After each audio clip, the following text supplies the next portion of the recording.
네, 내일 윤석열 전 대통령의 공직선거법 위반 혐의 1심 선고가 예정돼 있습니다. 재판부의 결정에 따라 선고 장면이 실시간으로 중계될 예정인데요. 이 판결 결과에 따라 정치권에도 파장이 적지 않을 걸로 예상됩니다. 윤 전 대통령 재판 소식 비롯해 각종 사건, 사고와 재판 소식 허주연 변호사와 정리해 보겠습니다. 어서 오세요. 안녕하세요. 네, 윤 전 대통령의 공직선거법 위반 혐의 1심 선고가 내일 오후 2시에 예정이 되어 있습니다. 관련 내용 짚어볼 텐데 법원이 선고 장면 생중계를 결정했잖아요. 그만큼 관심과 파장이 크다는 얘기겠죠? 그렇죠. 지금 그럴 수밖에 없는 상황이라는 생각이 듭니다. 우선 재판은 공개가 원칙인데 생중계 여부를 결정할 때는 고려하는 사항이 여러 가지가 있을 수 있습니다. 사건의 공공성이라든가 국민적 관심도 여부도 당연히 고려가 돼야 되는 부분이고 국민들의 알 권리를 채워줄 만한 사건인지도 판단이 돼야 되는 부분입니다. 그렇지만 피고인과 증인들의 어떤 사생활을 보호하고 인권을 보호한다는 그런 측면도 함께 고려가 돼야 되는 부분이거든요. 네. 또한 국가 안보라든가 군사상의 비밀이 재판 과정 중에 드러날 수 있는 경우에는 생중계를 허가할 수가 없도록 되어 있습니다. 그런데 이 사건 같은 경우에는 문제가 된 사건이 무려 20대 대선입니다. 한 나라의 대통령의 당선 무효형이 선고될 수도 있는 범죄이고 그리고 이 국민들이 유권자들이 대통령을 뽑는데 허위 사실을 공표를 해서 유권자의 판단을 흐리게 했을 가능성이 있는 사건이라는 점에서 그 공공성이라든가 국민들의 알 권리 충족이라는 목적이 훨씬 더 높다고 평가가 돼서 최종적으로 생중계가 판단된 것으로 보입니다. 네, 짚어주신 대로 윤 전 대통령이 받는 혐의가 결국 지난 20대 대선 국면에서 의도적으로 허위 사실을 유포했는가 하는 점인데요. 먼저 문제 발언 내용 듣고 오겠습니다. 우리 당 관계자분께서 이분이 많이 응원하신다고 해서 인사를 한 적은 있습니다만은 배우자분과 같이 만나신 건 아니에요? 네, 그건 아니고요. 그리고 저는 윤우진 그 서장하고 가까운 후배의 친형이기 때문에 제가 알고는 지냈습니다만은 이런 뭐 부적절한 일은 전혀 없었고. 네, 들으신 대로 문제가 된 발언은 총 2개입니다. 각각 지난 20대 대선 국면에서 논란이 됐었는데요. 김건희 여사와 함께 전성배 씨를 만난 적이 없다라는 게 하나고 다른 하나가 윤우진 전 용산세무서장에게 변호사를 소개해 주기 없다 이런 내용이었습니다. 각각 좀 자세하게 짚어주실까요? 그렇습니다. 지금 문제가 된 발언 짚어주신 대로 크게 2가지입니다. 화면에서 보시는 것처럼 우선 2021년 12월 관훈클럽 토론회에서 윤우진 당시 용산 세무서장에게 변호사를 소개한 적이 없다라는 발언을 했거든요. 그런데 당시에 윤우진 전 서장은 세무조사를 무마해주는 대가로 인천 지역 사업가에게 1억 원의 뇌물을 수수했다는 혐의로 수사를 받고 있는 상황이었습니다. 네. 그런데 그때 당시에 동생도 윤대진 검사였는데 윤대진 검사와 윤석열 그때 당시에는 대통령이 아니라 검사로 재직하던 시절이었죠. 그때 친분이 있었기 때문에 이모 변호사를 소개했던 것이 아니냐 이런 의혹들이 예전부터 있었는데 그런 사실이 없다라고 부인을 했던 발언인데 특검 측에서는 실제로 소개를 해준 것이 윤석열 전 대통령이 맞다라고 보고 이 부분은 허위사실 공표라고 판단을 해서 기소를 한 것이고요. 네. 2번째 발언은 전성배 씨와의 만남과 관련한 부분입니다. 이건 2022년 불교 리더스 포럼 행사에서 기자들의 질문에 윤 전 대통령이 그때 당시 대선 후보로서 답을 하는 과정에서 전성배 씨라는 무속인으로 추정되는 인물이 그 선거 캠프에서 굉장히 중요한 역할들을 하고 있는 것 같아서 무속인이 왜 선대 캠프에 관련을 하고 있느냐 이런 부분에 의혹이 굉장히 제기가 되는 상황이었거든요. 그래서 그 관계를 기자들이 질문을 했습니다. 그런데 답변을 하기로는 당 관계자가 소개해서 선거운동을 하면서 처음 만난 사이고 그 전부터 특히 김건희 씨와 같이 만나거나 알고 지낸 사이는 아니었다는 취지로 답변을 했는데 네. 특검 측에서는 2013년 그러니까 10년 전부터 이미 윤석열 전 대통령이 김건희 씨의 소개로 이미 전성배 씨를 알고 있었고 인생에서 어떤 힘든 일이 있을 때마다 전성배 씨를 만나서 뭔가 도움을 받았다라는 그런 부분으로 보고 이 역시 허위사실 공표라고 봐서 기소를 한 부분입니다. 네, 특검에서는 윤 전 대통령이 당시에 당선을 목적으로 허위 사실을 공표했다 이렇게 보고 있는 건데 그러면 앞서 들었던 그 녹취로 들었던 발언들이 윤 전 대통령이 당선되는데 얼마나 어떻게 기여했는지 이것도 좀 중요할 것 같거든요. 그 부분은 양형 부분에 굉장히 중요한 영향을 미치는 요소가 될 수 있습니다. 공직선거법상 허위사실 공표다라고 하는 것은 허위사실을 공표하면 성립하는 범죄이지 실제로 당선이 됐는지 아니면은 그 발언 이후에도 낙선을 했는지 여부는 결국에는 형량에 영향을 미치게 되는 부분이거든요.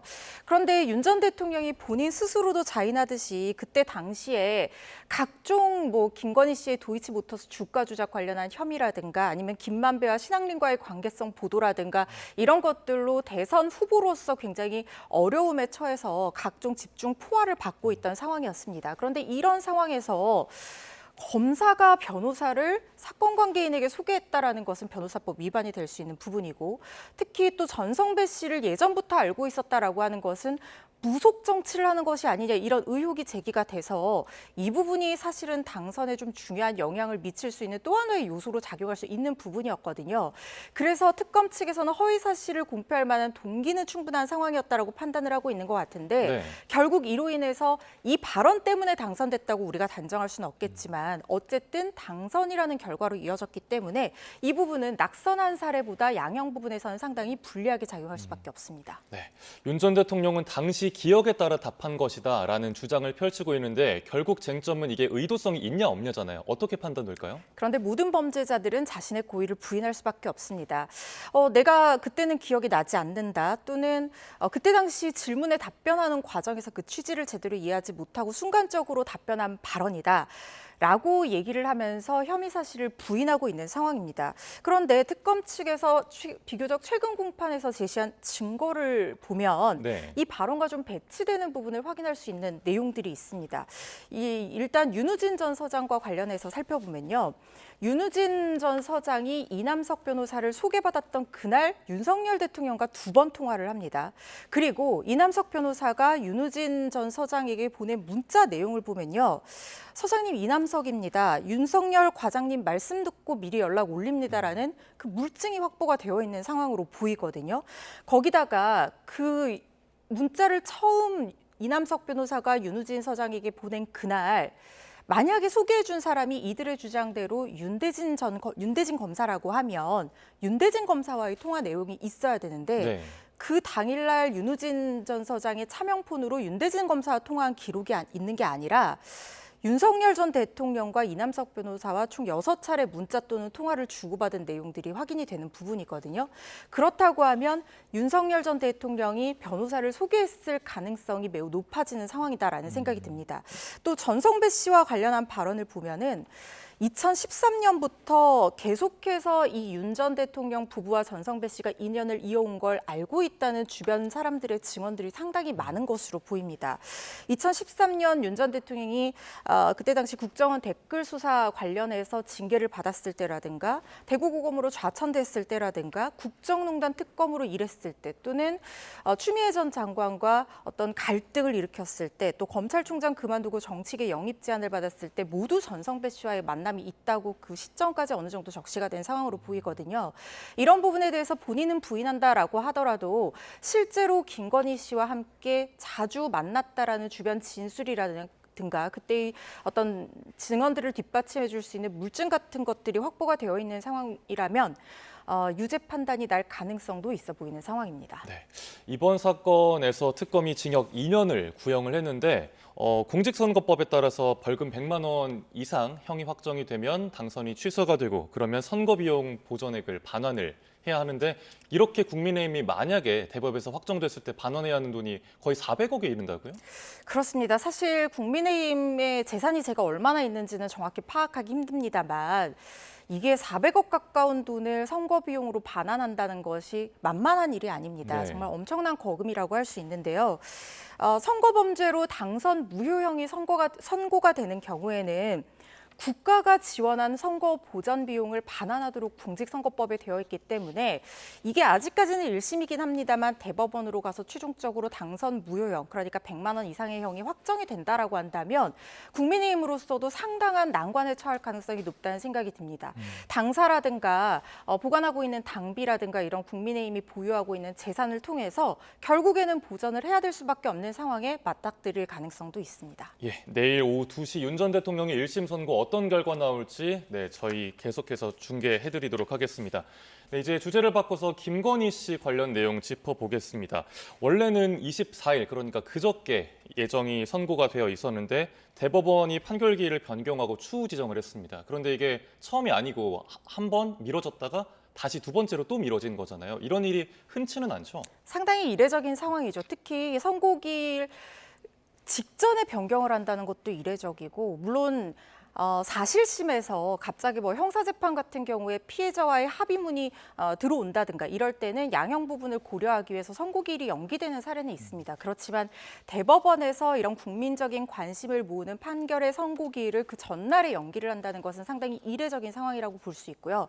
이 배경에는 아마도 김건희 씨의 1심과 2심 재판에서는 모두 다 이 정치자금 수수 혐의가 무죄가 선고됐는데, 이른바 명태균 씨의 여론조사 무상 수수 혐의가 무죄로 선고가 됐는데, 윤석열 전 대통령 같은 경우에는 유죄가 선고가 됐고, 또 최근에 오세훈 시장의 재판도 물론 구조가 좀 다르긴 합니다만 유죄가 선고된 부분이 있어서 아무래도 이 부분은 대법원에서 전원 합의체로 회부를 해서 어느 정도 교통 정리를 하고 판결의 가늠자를 제시해줘야 될 필요성이 있다라고 판단을 한 것 같습니다. 제 생각에는 이 통상적으로 소부의 이 4명의 대법원이 이제 재판을 진행을 하게 되는데요. 이 4명의 대법원들 사이에서 좀 의견이 갈렸던 부분이 있는 것으로 보입니다. 전원합의체에 이렇게 사건을 회부한 데는 요건이 있습니다. 새로운 판례를 만들어야 될 필요가 있다라든가, 그러니까 판례를 변경해야 될 필요가 있다라든가, 소부 대법관들의 의견이 갈린다든가, 사회 또는 어떤 우리 국민적으로 굉장히 중요한 중대 관심 사건인 경우에 전원합의체로 넘기는 경우가 많은데, 제 생각에는 의견이 일치되지 않은 중대 관심 사건이기 때문에 이렇게 이례적으로 선고일이 연기된 것으로 보입니다. 그러니까 뭐 명태균 씨 여론조사 의혹 관련 내용인데, 뭐 김건희 씨 그리고 윤 전 대통령, 오세훈 시장 관련해서 계속해서 법원들의 각 판단이 엇갈렸었잖아요. 그런 부분이 대법원에게 좀 부담으로 작용했다, 이렇게 봐야 될까요? 부담을 느낀다기보다는 정리를 해줘야 될 필요성을 강하게 느꼈다라는 생각이 듭니다. 전원합의체로요? 그렇죠. 전원합의체에서 어떤 새로운 법리를 제시하면서 또는 기존의 어떤 그 사실심 과정에서 통일되지 않았던 의견들을 통일할 수 있게끔, 왜냐하면 지금 윤석열 전 대통령 같은 경우에는 2심을 또 가야 되는 상황이거든요. 그렇다고 하면 이 판결이 하급식 판결이 엇갈리고 있는데 똑같은 사실관계를 놓고 각자 다르게 판단을 하는 경우에 같은 사실관계를 놓고 하나의 합일확정의 판결이 나올 수 있고 사법부의 신뢰를 제고를 할 수 있도록 대법원에서 과연 어디까지를 기준으로 삼아서 사실 인정을 범죄의 부분으로 인정할 것인가, 이 부분을 볼 것 같다는 생각이 들거든요. 개인적인 생각으로는 아마 오세훈 시장의 판결보다는 김건희 씨와 윤석열 전 대통령 판결이 엇갈렸던 부분 때문이 더 큰 영향을 미쳤다는 생각이 드는데요.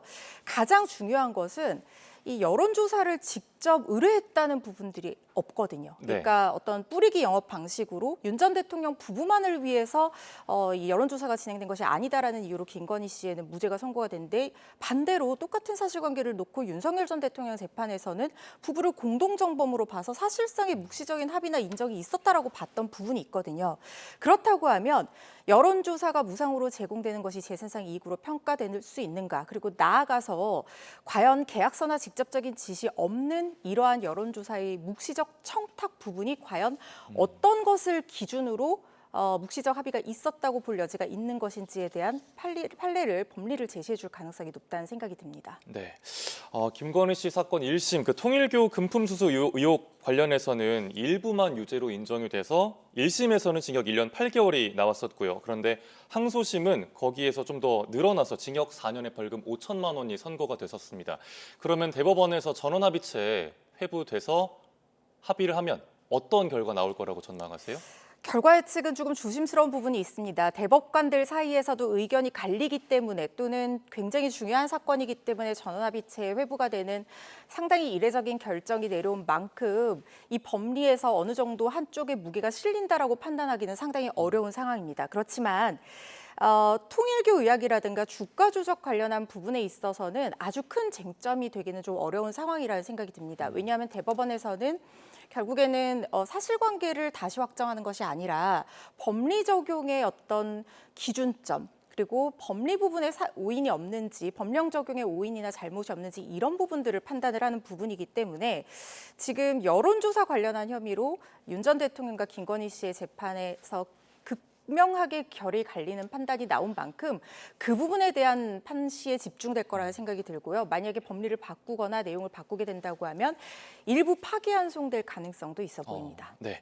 그런데 특검법에 그 규정된 633 원칙을 보면 그걸 적용하면 오는 28일 그러니까 내일 모레까지 이 결론이 나야 되는 건데 그런데 아직 그 추후 지정하기로 한 날짜는 나오지가 않았습니다. 이 부분이 추후에 뭐 법적 문제로 번질 가능성은 있습니까? 우리가 이 규정 중에서는 훈시 규정과 강행 규정이 있습니다. 쉽게 말씀드리면 강행 규정은 무조건 지켜라 하는 규정이고 훈시 규정은 가급적 지켜라 하는 규정입니다. 권고 수준인 거죠? 그렇습니다. 이 633 원칙이라는 것이 물론 지켜져야 되는 것이 맞고 이 규정의 취지 자체를 보면 빨리 사실관계를 확정해서 이런 어떤 사회적인 불안정성에서 빨리 우리 국가가 해방될 수 있도록 문제가 해소될 수 있도록 하는 그 취지는 존중을 해서 재판부에서도 빠른 진행을 최우선적인 과제로 삼고 있겠다는 생각은 들지만 이게 설령 지켜지지 않는다고 하더라도 훈시 규정이기 때문에 그때그때 상황에 따라서는 실체적인 진실관계를 파악하고 좀 더 정확한 판단을 내리는 것이 더 중요할 수도 있거든요. 네. 그렇기 때문에 훈시 규정인 633 원칙이 지켜지지 않는다고 해서 이게 법적으로 문제가 되거나 판결에 문제가 있다고 보기는 어려울 것 같습니다. 예, 알겠습니다. 그리고 또 사회적으로 파장이 큰 하나의 사건이죠. 광주 여고생 살해범 장윤기 관련 내용도 짚어보겠습니다. 내일 오전 10시에 3차 공판이 열린다고 하는데 내일 자리에는 피해 여학생과 이채원 양의 부모 그리고 현장에서 당시에 이채원 양을 도우려다가 부상을 입은 남학생이 출석한다고 하는데 어떤 부분들을 좀 집중적으로 물어보게 될까요?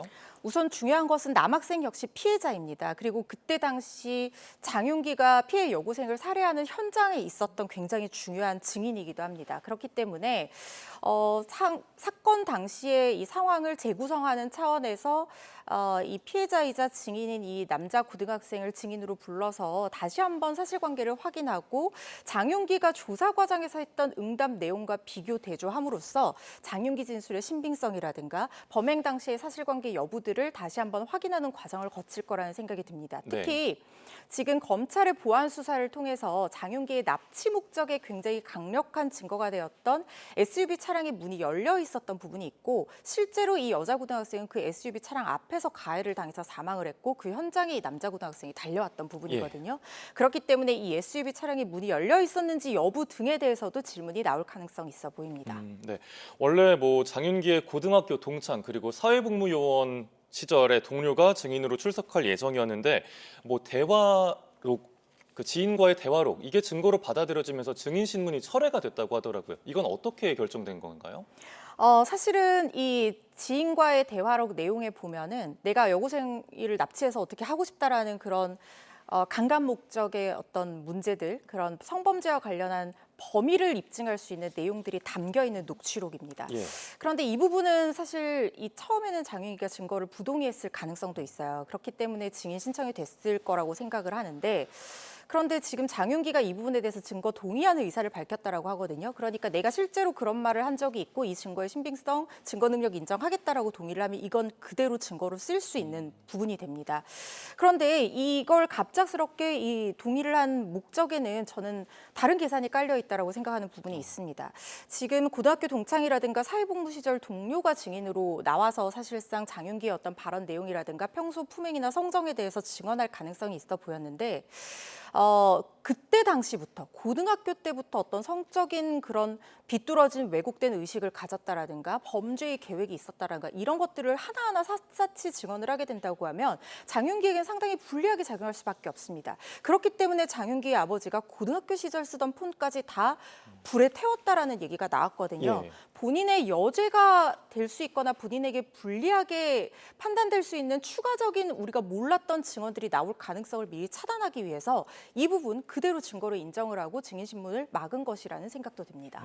네. 이 사건 자체가 사회적 공분을 워낙 크게 산 사건이긴 한데 이 자체랑 별개로 이 경찰 윗선에서 이걸 뭐 의도적으로 은폐하려 한 거 아닌가 이런 정황까지 확보가 되면서 일파만파 파장이 커지고 있습니다. 경찰이 어제 전 광주경찰청 형사과장을 소환했다고 하는데 어떤 내용 물어봤을까요? 형사과장을 이번에 소환한 것은 성범죄 목적의 살인 자체를 판단하기 위함이 아니라 국수본을 통해서 성범죄와 살인을 분리해서 수사하라는 지시가 있는지 확인하기 위해서 참고인으로 일단 소환한 것으로 보입니다. 알려지기로는 지금 박성주 전 국가수사본부장이 성범죄 사건을 드러나지 않게 하라는 지시를 했다라고 지금 알려지고 있고, 이것이 광주경찰청과 그리고 형사과장 수사팀장을 통해서 팀원들에게 하달이 됐다고 지금 국수본과 검찰 측에서는 보고 있는 부분이거든요. 네. 이런 부분에 대한 사실관계를 확인하기 위함이라는 생각이 듭니다. 네, 특수단이 장윤기 사건의 분리 수사 지시 중심에 박성주 전 국가수사본부장이 있다라고 보고 있는데, 그러니까 아래에서는 이거 병합해서 수사합시다라고 했다는 거고, 위에서는 아니다, 그냥 분리해서 하자라고 했다는 건데, 만약에 이게 사실이라면 법적으로 어떤 문제가 있습니까? 우선 아무리 피해자 보호를 한다고 하더라도 원칙적으로는 분리배당이 맞지만 피의자가 똑같고 두 번째 일어난 사건도 성범죄와 관련이 있다라고 하면 실체 관계의 효율적이고 정확한 판단을 위해서라도 병합해서 수사하는 것이 맞다고 저는 봅니다. 그리고 일반적으로도 분리배당을 하지만 특별한 사정이 있는 게 아니라고 하면 이런 관계성 범죄라고 하더라도 그 목적과 관련이 있는 부분에 대해서는 유사 사건을 병합해서 수사하는 게 수사의 효율성 측면에서도 훨씬 좋겠죠. 그렇기 때문에 분리수사가 보다는 병합수사가 돼야 되는 게 맞다는 팀원들의 판단이 있었던 것으로 보이고, 이것을 부당하게, 예를 들면 남양주 스토킹 사건과 관련해서 경찰이 스토킹 범죄자를 제대로 관리하지 못해서 추가 사건이 발생했다는 것을 숨기기 위한 목적이었다라든가, 또는 아버지 등 경찰 인맥들과 관련해서 사건을 숨겨주기 위한 은폐 목적이 있었다라든가, 이런 판단으로 분리수사를 지시했다라고 하면 이것은 충분히 직권남용 또는 직무유기 등의 문제가 될 수 있는 부분이거든요. 네. 이런 부분들을 밝혀낼 거라는 생각이 듭니다. 네, 특별수사단의 수사대로 만약에 이 사건이 경찰 윗선에서 조직적으로 좀 은폐, 개입한 게 밝혀지려면 어떤 내용들이 더 추가적으로 밝혀져야 될까요? 그 범죄의 동기, 그러니까 정확하게 어떤 수사를 위한 필요한 목적으로 경찰관으로서 온당하게 판단한 것이 아니라 제가 말씀드린 스토킹 관련 범죄자 관리 차원 또는 인맥과 관련해서 수사를 고의적으로 은폐 축소하려는 했다는 것들이 밝혀져야 되는데, 네. 지시 하달 과정에서의 서면 지시 내용이라든가 지시를 받은 관계자들의 증언이라든가 이런 것들을 함께 확인을 해서 실제로 그 목적 자체가 부당하게 은폐 또는 축소하려는 내용과 맞닿아 있는 목적이 있는지, 이런 부분들을 물증과 인적 증거로 밝혀내야 되는 부분이라는 생각이 듭니다. 예, 알겠습니다. 오늘 말씀 여기까지 듣겠습니다. 지금까지 허주연 변호사와 함께했습니다. 말씀 고맙습니다.